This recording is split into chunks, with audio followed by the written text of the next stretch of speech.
Hi everyone!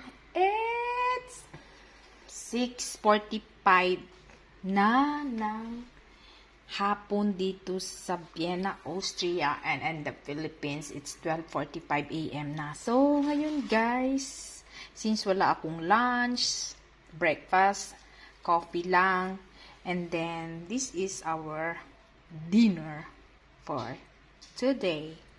Ayan, curling fries. And eto guys, niluto ko to lahat guys sa air fryer para hindi masyadong mamantika. So yan ang difference guys. So kapag naka-air fryer siya, hindi siya masyadong mamantika guys.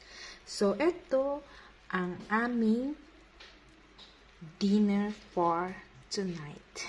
So kain tayo guys. Babush! And of course, with a ketchup.